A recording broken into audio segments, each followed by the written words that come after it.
All right, so guys, I want to talk to y'all about Aventurine and some of the things that I've been hearing about Aventurine. This is kind of like I don't want to call this a pre-analysis. I feel like, but maybe it is, right? Maybe it is a pre-analysis of everything that's being discussed about Aventurine. Now, I did release a previous video. I speculated on what would make or break Aventurine one of the strongest not DPS as well, one of the strongest sustained characters in the game. And I think not even just that, right? That's not the only thing that started this. I think overall that conversation is something that's being pushed around the community right now by a lot of people. I want to make something very clear. If you're in the position where you already have two powerful sustains, you just don't need Aventurine. Do I agree that you shouldn't pull him? No, on a particular condition. But I think overall, if you're in a position to where you have a Fushwin and Locha, you have a Locha and a Bailu, you have, what's the other one's name? Ho-Oh. You have a Ho-Oh and a Fushwin, or a Ho-Oh and a Bailu, right? Or even Japard. We can throw Japard in there too, a Japard and a Locha. Any combination of these current sustains in the game. And I personally would stretch this to Lynx or Gallagher, depending on if you have Blade or Acheron specifically, and in that order. But that's a little bit more far-fetched or a little left field. What I want to focus on is those main four: Locha, Bailu, I guess five, right? Locha, Bailu, Japard, Fushwin, Ho-Oh. Those main five. If you have any 2 out of 5, right? 2 out of 5, you don't need to pull Aventurine. And that's really the conversation that's being had right now, is whether or not someone feels like they need to pull him, whether or not they feel like this character is being forced or a forced pull, if I must pull, anything of the sort. No, he's not. But going into whether or not you should pull him, this is where I think the conversation really is, like, I think this is where the conversation needs to go. Number one, and I'll break this down before we get to the actual answer. I've talked about this in so many other videos. I talk about it on the stream all the time, and I always talk about it in my Discord. The game is moving into a new direction. I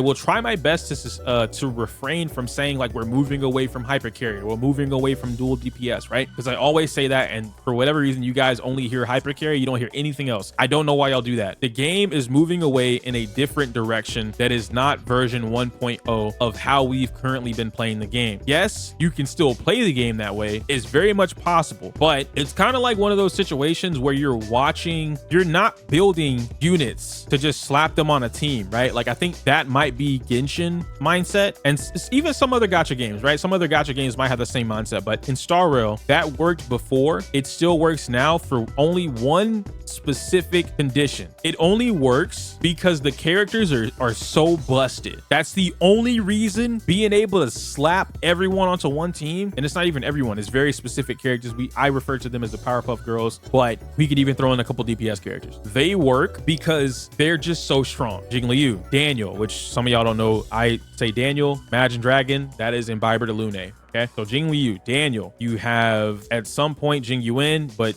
not as a DPS, right? It's just the Powerpuff Girls. So those are what, 4 or 5 other characters that you can throw into the mix. Zila, I would still throw Zila into the mix because Zila is Zila. You have these particular characters that allow you to nullify or break mechanics in the game that you otherwise would not be able to do had you not had that character. That is why you're able to do what you're able to do. Now we're entering this new direction where you have bosses, I should say, changes in the game, whatever the case may be, where they are encouraging you as easy as possible, or were encouraging you as easy as possible in order to prepare. I think that might be the best way to say that, right? They've been slowly drip feeding you new content, new characters, new gear, whatever, to prepare for the change. Most players have not prepared for the change because they've seen no reason to do so. They didn't want to do it. They don't have to do it. They only build up the new characters that they get, whatever. It doesn't really matter what the reason is. The point being is that most players are not prepared for this. A prime example of this is right now with Aventurine, the new boss. There's a whole, like, all day today, as of the stream, as of the recording on Reddit, people have been making memes, making like threads. They've been crying, whatever the case may be, about the new boss hard stopping them from doing what they want. Before, they were able to, 1 cycle, 3 cycle, whatever. Now people are reporting like as high, I guess they would be low, right? They're reporting in clears that are like, it's high because this isn't normal. The normal clear time for like a lot of us is like 3 cycles, right? Right now, people are reporting in Aventurine clears up to 7 cycles. The only character that is currently, as of this recording, that has been able to 0 cycle at E0S0 and E0S1 is Acheron. No, and when I say no traditional hyper carry, I mean, like, they're not using fucking the Powerpuff Girls, right? Tingyun, Mei, Sparkle, Braun. It's the traditional Acheron team. He is the only one as of right now on record that has been able to zero cycle. How they've done that with whatever gear, irrelevant, right? Just know that it's standard gear. E0 S1, E0 S0, whatever the case may be, and you go from there, right? No crazy gear where like the Acheron is somehow 200 speed or anything like that. Nothing like that. And it's a night and day difference, Barney, exactly, on like how this character is able to do that. And it's not Acheron specifically. I know it is Acheron because of the damage, right? I'm not taking that away from her at all. What I'm saying is the Acheron team is Acheron, and it's a complete team. It functions the way that it needs to as a team. There's no, when you truly build an Acheron team and you look down and you break it down, there's no no one on the team is a waste. They're not just like, oh yeah, I'm gonna give up my turn for Acheron, or I'm gonna do nothing just so that Acheron can go again, because Acheron truly doesn't care about going again, right? Acheron's whole damage is doing her ultimate. Like, the skill is whatever, you know what I mean? Like, her skill is pretty average. What her skill does anywhere between 48 to 110,000 damage or something like that, 110k. Zila, Jingyuan, I'm not gonna include Blade, whoever else, right? Daniel, they all do relatively the same amount of skill damage, some a little higher, some a little less. Acheron destroys people with her ultimate compared to anyone else, and because of how frequently you can build this, there's no limit to it. If somehow you were able to get all 9 stacks in a single instance, you could pull off her ultimate. If you were then able to do it again, you could pull off her ultimate. There's no physical limitation to her gaining stacks, and that is, I want to be very clear, this is the untapped potential, right? There's levels to this stuff, right? The untapped potential of Acheron is the fact that we can't abuse gaining these stacks without any type of turn order. Trend of the universal market is why I love that Lycone with Acheron team so much, because that is the closest thing that you'll get to an untapped potential. If in the event there's all these, what do you call those guys, the Sanctus Maricus or whatever, those guys, they summon the dudes, right? Let's say they have a whole stack of 5. If all 5 of them go 2 times per cycle and they hit your trend, your preservation character with the trend Lycone, that's 5 free stacks. Easy. On top of whatever else the rest of the team was doing, you just gained 2 ultimates for free in 1 cycle. Technically you gain 3, but that goes into whatever. Mara struck. Thank you. Technically you can get 3, and I on record, I've already shown the possibility of doing this, and I have a video recording of getting 3 ultimates in the first cycle with Acheron using a standard team. And in fact, I'm pretty positive Gallagher's on the team. I don't have, May or anything like that on the team. So, or it might actually be Fire MC. I don't remember. But point being is that I've done it, so I know it's possible with anyone else. So a lot of these things that go into team building, Acheron fits perfectly. In fact, Acheron is probably, I'm telling y'all right now, Acheron is going to be #1 team for me. When I make my new top 5 team videos, Acheron is #1. The team is it's a complete team no matter how you twist it. No matter how you twist up Acheron's team, as long as you don't break the mechanic of the team, it is a complete team. Everyone on the team forms and serves a purpose, and it's perfect for the character like Acheron. So a lot of what happens when you're looking into your current stage of hyper carry, right? It's there's no purpose besides buff the one DPS character. Use Sparkle, hyper buff. Use Ron May, she buffs the whole team. You're gonna use Bronya, she hyper buffs. Use Tingyun, she's gonna buff and give energy and then use the DDD mechanics. Use Hanya, she's gonna let you get more skill points and then buff whatever. Use Pela, she's going to drop the defense on everybody while then using the win set, and then she also has 211 speed so that you can go 9 times per cycle. But you need that, and you need the broken kill set, and you also need the win set, and you also need inert Salcedo because it does some weird shit that we haven't discovered yet, and you need celestial differentiator on your spark. There's so many different things that go into making your hyper carry team function, not even at the level of the Acheron team. This is what I've been getting at. Now we have Aventurine coming out, and right now we are moving away from slapping people on one team because they're fucking busted, and then building a team because the team actually functions as a team. So now you take Aventurine's best performing team as of right now, which is May himself, Ratio, and Topaz. And realistically, you could probably get away with not having Ratio and then putting on Clara. If that team, like if you built the team to focus around Clara, you could do that. I wouldn't do that because then I would just replace whatever. Point being is that Ratio, Topaz, May, and Aventurine. Now you have all of this stuff. They build a proper team. How does this form a team that's any different than, like, I don't know, the hyper carry Ratio with Pela, right? So you might have like May, Pela, Ratio, and then I guess Aventurine. The difference is Topaz completes all follow-up teams. I know people have their issues with Topaz and they don't like her. They think she's weak, whatever. All of this falls under Topaz's kit. Topaz loves follow-up attacks. Ratio, well, he's Ratio, to be fair, and he's just really fucking strong. But he has follow-up attacks to enable the other characters, or for the other characters to activate, if you will. And then Aventurine loves follow-up attacks because it goes into a shield. He does more follow-up attacks. The whole team's purpose is to get as many follow-up attacks as possible. Now you get into, how do I build this team so that I do all of my follow-up attacks, get all of my shield that's possible, right? The blind bet coins, have Aventurine go up, reset the follow-up attack limit, and then repeat the process. How strong do I need to be? The argument to be had right now with Aventurine is that you don't need him because more sustain. We already have other sustain. I could do whatever. Well, Sarah mentioned Ho-Oh. We'll bring up Ho-Oh. I could use Ho-Oh, and then I could give the team energy. That's a whole different team. And this is where we're getting, right? The teams have a different purpose. Putting Ho-Oh on the team does not make it the same team as Aventurine, because now your target goal, or what you're trying to achieve, is different. It's the same team, you just don't have Aventurine follow-upping. Not the same team then. The team's purpose with Aventurine in mind is to abuse follow-ups as often as possible while also sustaining the team. If you keep Ho-Oh on the team over Aventurine, you are losing so many more pivotal things. Not only does he increase the damage happening to whoever's getting hit, he's applying the debuff so that Ratio doesn't have to worry about having a Silver or a Pela, or in most players' cases, an E1 S1 Topaz. Yeah. He's adding into the follow-up attack mechanic itself. He's doubling down on it. He's making sure that everybody functions the way that they want, and he's making sure no one dies, because he's just that good. So when I say I don't think anyone needs Aventurine if you have 2 out of the 5 characters I mentioned earlier, but I 107% think if you have a follow-up attacking centric team, you've been trying to prioritize building follow-ups, you want Aventurine. You should prioritize pulling this character to complete your team. You don't need his light cone. I know people are going to be like, oh, but that only happens with it. You don't need it for what Aventurine does on that team. You don't need his light cone. Really quick, Star Rail is not a game like Genshin Impact. I know that I say this all the time, even though I can compare them, but they're still not the same game, okay? The mindset behind Genshin Impact is that you don't need to pull on the weapon banner. So many Genshin Impact players will tell you don't pull on the weapon banner.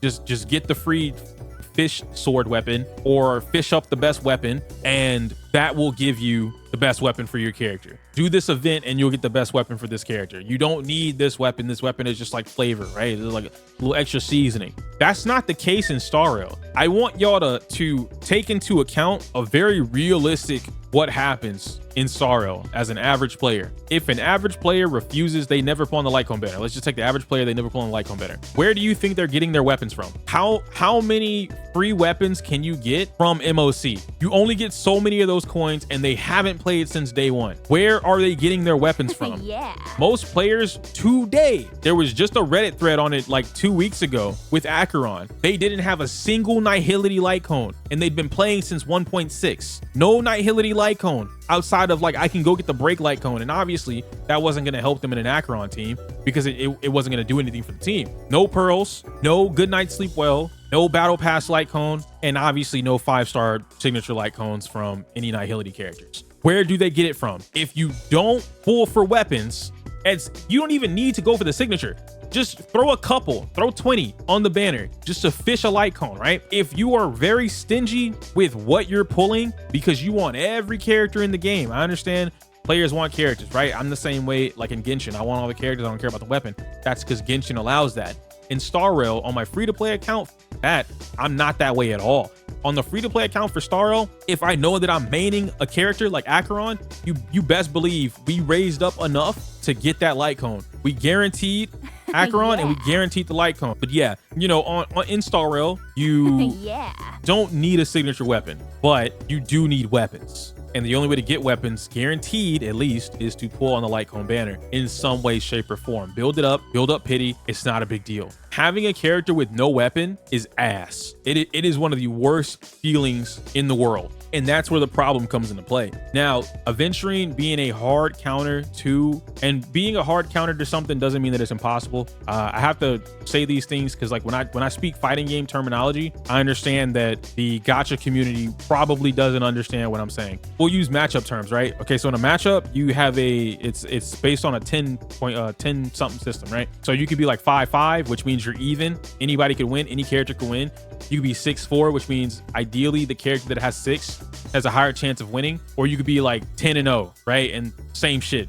You have no chance of winning. When it comes to that, and I'm looking at Acheron, or not Acheron, Aventurine, the boss. Aventurine is a hard counter to hypercarry teams. What that means is that matchup is like an 8-2 in Aventurine's favor. It means hypercarry have to work significantly harder to pull off a win versus a lot of other teams that don't have to do that. So yes, it's possible. Do I want to do as much work just to do this instead of changing my team, right? Or playing the game a different way? I don't really know.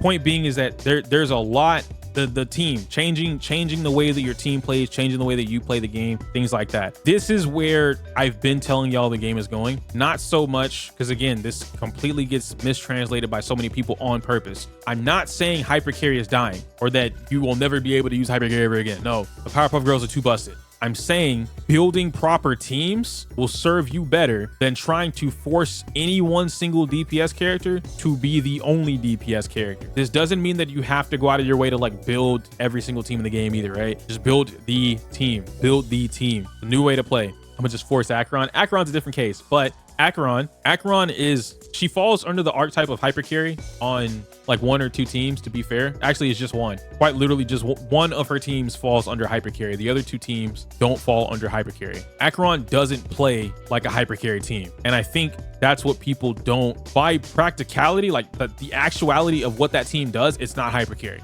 That's an argument that like the community is not, we're not willing or ready to have that debate. We're not ready for it. It's kind of like if somebody were to tell me Kafka Swango Knifin is a hypercarry team. It's not, right? Like each of them serve their own purpose. They do something. The team is built for a reason. Acheron's team is built for a reason. It's not hypercarry. But because everyone is so used to all supports are hypercarry, no, the supports that are the Powerpuff Girls, the Harmony character, are hypercarry. Hypercarry will be harder to use against bosses in the future, and the Aventurine is just a warning sign because it's getting countered. Yes.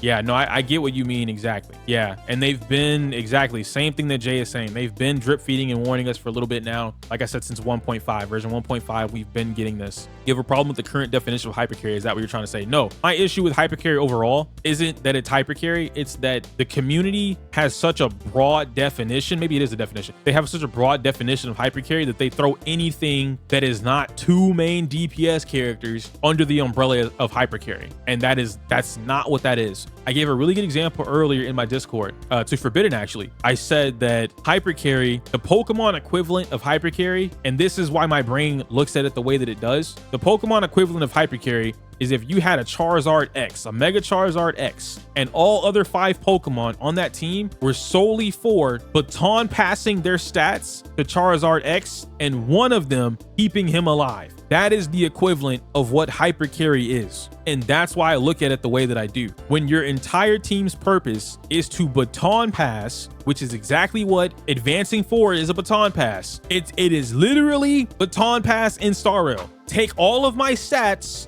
and take this turn. That is baton pass in Star Rail, bar for bar. So when your whole purpose is to baton pass your turn away to give these stats and boost and another turn to the main DPS character, that is hypercarry. That's why I view hypercarry the way that I do. So when you put Acheron on her team, no character on Acheron's team does this. There's not a single character that gives up their turn to give it to Acheron to buff her. No one on that team does that. So when people say, oh, but Acheron's a hypercarry team, by Star Rail definition, and the definition is as big as the fucking dictionary, sure. By a realistic definition, it is not. And that's where a lot of the discrepancies between what I say and what they say make up for it. Even putting Sparkle on an Acheron team does not turn the Acheron team into a hypercarry team. It just means that you put Sparkle on the Acheron team. The Sparkle is the one character you're sacrificing sustain for Sparkle. We're not going to start a hyper debuff. No, we're not making up a new term. It is quite literally just Acheron's team. It is just Acheron's team. We are not making up a new term, a new hyper debuff. No, Rad. We're not doing that. Star Rail's definition is to buff 1 DPS. Why argue the meaning from another game? Because on an Acheron team, no character on that team, no multitude of characters on one Acheron team is buffing Acheron. That's what I'm trying to get you to understand, right? No 1, 2, 3 characters on an Acheron team are buffing Acheron. They're debuffing the enemy. And we are not going to interchangeably say that debuffers and buffing your character are the same thing. They might help, but they are not. No, their existence Yes, their existence on the team applies to Acheron's kit. They themselves are not sacrificing their turn to give her a boost. What this means is now you get into how did you build your Pela? How did you build your Swan? How did you build your Kafka, your Gonaifen, your Sampo, your Luca, whoever? How did you build any of these characters? My silver is completely different than your silver. My silver might be break oriented. I'm not buffing Acheron with break damage. You see what I'm saying? So like by definition, even if I kept your definition, I'm still not buffing Acheron. My silver's doing 120,000 damage on break effects or break attacks. And then when entanglement happens, she's doing 150 or 180. So she's still doing damage on her own. When my Pela does her, Windset Pela, basic attack, ult, and whatever, Pela's whole thing is being an SP generator, a debuffer, a stacker for Acheron, and keeping up the defense shred, while also bullying down enemies, right? The ice things or whatever, so that silver can break them and then get a bunch of entanglements going on, or Pela can freeze. Everyone on the team has a purpose. If I add Swan into the mix of it, Swan just detonates everybody on the field. Like Swan does not care. Swan is a whole DPS character disguised as a nihility character, a debuff character. Even if a buff and a debuff accomplish the same result, the method by which they do that are different, meaning that how they interact with other means of increasing damage changes. Vampy says, from a mathematical perspective, whether you buff a character or debuff the enemy, the result is the same. So if a unit is baton passing or applying spikes, you could argue that both are doing their own thing. You could argue that. I could also argue that Yang Qing getting hit and dying or Ting Yun getting hit and dying is their own thing, right? Based on a calculation, this is what's happening. I'm not doing that when I'm building a team. If I'm building this team, because like you don't have a hyper carry calculation, you know what I mean? You just have the like a damage formula. You have a damage formula and then you apply said thing for damage formula. That makes total sense. But when I'm building a team, I don't have a damage formula in mind for building this team. I might have damage calcs to see what I want to do build wise, but I don't have a damage formula in mind for when I'm building the team. And yes, Peak, her best team is literally that Kafka Swan team, but then that just goes to prove how busted they are together. Yeah, Zeal, exactly. It feels like a hyper carry team because of the way, let me make this clear, the way a large casual player base plays Acheron, the majority of the player base views this character as a hyper carry, when in reality, I'm not gonna say they're playing the character wrong. That's not fair for me to say, so I will not make that claim, but they could optimize their gameplay significantly better. That's how I'm gonna word it that way. I will word it that way. They have a lot of optimization left on the table that they could play. And since we're talking about DOT Acheron, this completely went away from Aventurine, my bad. Since we're talking about DOT Acheron, the team plays completely differently than Silver and Pela or Silver and Swan. Gonaifen and Sampo, the team with Acheron plays completely differently than the DOT team or Swan and Sampo or Swan and Pela, whatever, right? Silver and Pela. There's a lot of things that go into building an Acheron team that prove my point. It's not the same as if I took Daniel and then I put Sparkle, Ting Yun, and Mei on the team, right? All same set. I can interchangeably switch out Daniel for Blade, Jing Liu, Zila, Arlen, Yang Xing, and perform similar, if not better results, depending on the character. If I swap Acheron, or my bad, if I have an Acheron team and I swap Silver and Swan, and let's say I replace Swan with Sampo, that team is not the same. I cannot play that team the same way. If I replace Silver with Gonaifen and I keep Swan on the team is not the same. I have to play it differently. If I put Fire MC on the team or Gallagher on the team instead of Ho-Oh, the team is not the same. I have to play it differently. Sarah, this goes into my point earlier that I was talking about with the IPC emergency, Aventurine, Topaz ratio, and then if you were to replace Aventurine with Ho-Oh, right? The team is not the same. I play it differently. Ho-Oh is a great sustain who does her job at sustaining, giving energy, and buffing my team. They play differently. My DPS characters are always my DPS. They will continue to do my DPS characters. That is fine. The team performs, or rather, I won't say perform. The team functions differently. You can change one character out of a team. The reason this is hard to convince people is because they simply do not know how the damage formula works in this game. And if they did, they wouldn't need this explanation in the first place. I won't even say that because we still have, like, I guess that same argument could be made for why Smack believes triple DPS is the best thing to do for Aventurine, regardless of the team. Whereas someone like me, I don't agree with that. I think that crit damage body on Aventurine is in my opinion significantly better, not because of the damage output, but because you're not wasting investment. But that's a whole different conversation that I wanted to get into a little later. If you made a Aventurine Acheron team, rather than calling it an Acheron team, you could easily call it a dot team with Acheron rather than Acheron team. And the same applies to any combination of dot characters plus Acheron. Wrong. Okay, not wrong, Vampy. If you are using Acheron for anything else, let's just say you're making Acheron the sub DPS character, you're filling her in just for the lightning damage, right? The reason I wouldn't say that you can call it a dot team with Acheron is because the dot team is not doing dots. Like, Acheron's not helping the DOT team. If you flip it, the DOT units are helping Acheron perform what Acheron wants to perform. They're giving her nihility boost because that's what she wants in her passive. They're applying debuffs so they gain stacks. And then because of the way DOT works, they're also applying the debuffs on the enemy's turn. They're helping shred through the enemy's defenses. The light cones are providing debuffs or any other type of effect that the light cone would have. In reverse, it works significantly better for Acheron, which is why you would call it an Acheron team with whatever. I don't even call it with DOT. I just straight up say it's another Acheron team, right? Because that's what it is. Versus DOT team with Acheron. Acheron provides no value to that team to the point where Acheron is so strong, it just becomes an Acheron team with DOT units. So it doesn't work in reverse. It would work in reverse if Acheron didn't do what she did, right? Like if this was like a Serval, we could say that. The Serval extends shock, she applies shock. Acheron doesn't do shit for shock. The only time she applies shock is when they're dead. And I say when they're dead because typically when she breaks an enemy, they die. So that. Playing devil's advocate here, some hypercarry teams use Pela for debuffs to boost damage. Take your Pokemon example with Charizard. If another Pokemon on the team uses Screech to lower special defense by 2, then he is still enabling the hypercarry Charizard. Wrong. But I'll explain why from Pokemon terms. The team isn't called Hyper Buff, it's called Hypercarry. Acheron can be played Hypercarry using just debuffers, but can also be played hybrid using Black Swan, etc., which is different as she brings up also. The reason that this wouldn't work in Pokemon terms, right? Baton Pass is a whole different thing that you cannot do. You can't Baton Pass a Screech. I mean, you could if for whatever reason the enemy did it, right? If I Screech on the enemy and the enemy Baton Passes, they'll carry over the negative defense. But no smart player would want to do that, at least not on purpose. Baton Pass in Pokemon, you are buffing the character, you sacrifice your turn, and then you give it to the next character or the next Pokemon coming in. Whereas in, well, 2 examples, right? Baton Pass works in both scenarios. Screech works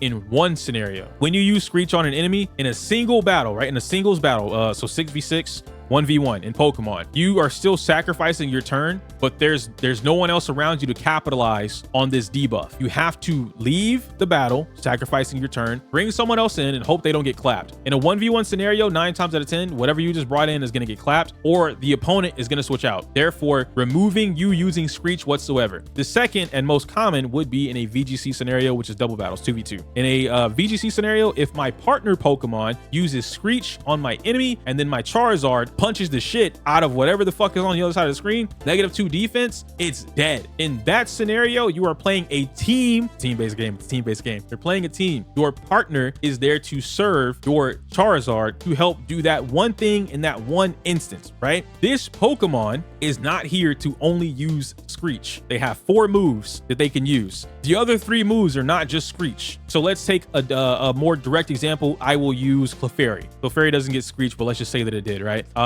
It does get Tickle. I think Clefairy gets Tickle. It's a little irrelevant what it gets, but point being is that Clefairy now has multiple options to support Charizard. That support turns into an Aventurine, okay? Or Fushwin. You could use any of the hybrid supports. It provides sustainability by, in Clefairy's case, using Follow Me. It could use Moonlight to heal, whatever the case may be. You can use Tickle, which will now lower the attack and defense of whatever the case may be. Follow Me also has priority, by the way.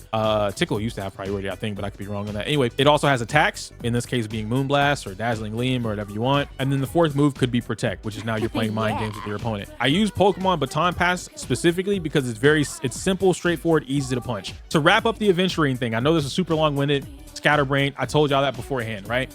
To wrap up the Aventurine thing, what I want to bring to a point or to a closing point is Aventurine running certain stats or certain builds, right? Triple defense versus 2 defense and then, you know, damage percents, right? Crit damage and then an imaginary damage orb. These fall under the category, I'll say, a prepared player and a not prepared player. I think that's the safest way that I can put it. Triple defense serves a purpose that's awesome. If you need to hit your threshold of 4K, the defense I think is 4K to get everything. To hit 4K, if you need triple defense, run it. But just know that you are wasting the rest of his kit, the offensive part of his kit, which is the crit rate and crit damage values, yeah? If you can do that because you're prepared, run the damage percent because Yeah. you are now wasting your investment, right? Once you hit 4K, you gain nothing from it. Once you hit 4K defense, by the way, you gain no more. Hitting 5K defense, 6K defense, the damage, or rather the protective threshold, the sustain threshold is like the size of your fucking pinky. I don't know, right? The little this part of your pinky, that's what's happening here. You gain nothing from it. So if you're already at 4K, you might as well just add on damage. Why? Because he can do damage. And I say this, let me put this into perspective. Most DPS characters that are not S tier or like S plus tier or whatever are not popping 100K ults unbuffed. Let me make that clear one more time. Most DPS characters are not popping 100K ultimates unbuffed. What do I mean by that? Mei on the team, another Harmony unit on the team, Pale on the team, whatever the case may be. Aventurine is hitting this unbuffed. Maybe Mei is on the team. Maybe there's a Mei on the team, right? That one singular unit to buff everyone. Now I use Mei because Mei's buff is universal. Everyone gets the buff, right? You could have Mei on a team with Blade, Mei on a team with Jingliu, Daniel, doesn't matter, they all get the same buff. Then you could make some mild comparisons there. But ultimately, Aventurine is a character that is very same way that we look at Ho-Oh, same way that we look at Fu Xuan. I think the problem with Aventurine is that because we already have the other 5 sustained units, people are judging him like way too harshly, right? To the point where it's like, you don't need him, you shouldn't pull for him, you shouldn't do this with him. Why not? If the option is available, I say you do it. If you are already meeting your threshold of 4K defense, I say ball out. Get that, add 30% more crit rate. That's easy. You can do that in the subs. Get 100% crit rate. Get 150 to 200% crit damage. Run a crit damage body piece. What is that? 50. You start with 50%. You get a crit damage body piece. Crit damage body piece. What is that? You're already at 100 and something, right? 120, 130. Does his light cone gives you defense, right? But I think his light cone also gives you. Let me make sure. Doesn't his light cone give you crit damage as well? Increases it by another 40%. 60 plus the 50. You're at like 110. Yeah. Another 40%, you're at 150. That's a free 150% crit rate if in the event you had his light cone. If you don't, that's a different story. I'm not going to get into that, right? I'm not here to say like whether or not S1 is worth it or if it's well bait or if you can do these things like without it, right? You make up the 40% somewhere else, but you don't need to hit 200%. I'm just saying how easy it is for him to do that. And because to our understanding of how preservation characters work, they're defense scaled or defense based, right? Now you convert that defense into attack. And because defense, I have all these notes on the character too. Defense is like the defense scaling versus attack scaling is better. So 4K attack or 4K defense is the equivalent of having 3K attack. So basically Aventurine has 4K defense and 3K attack at all times. You should pump damage into this mother. Like I just, me personally, that's what I would do. But let me wrap it up, right? I'm done. Thank y'all for hanging out. I have no idea if you got the full hour of this or if we condense this into the Aventurine only stuff, so it's like a 30-minute video. I don't know. We'll see. I can't say my user outro is inappropriate for YouTube. YouTube, you guys can say bye. Or not YouTube, Twitch. I'm still talking to y'all, by the way. Don't go. Don't leave. But for the YouTube video, I'm out of here. Smell you later.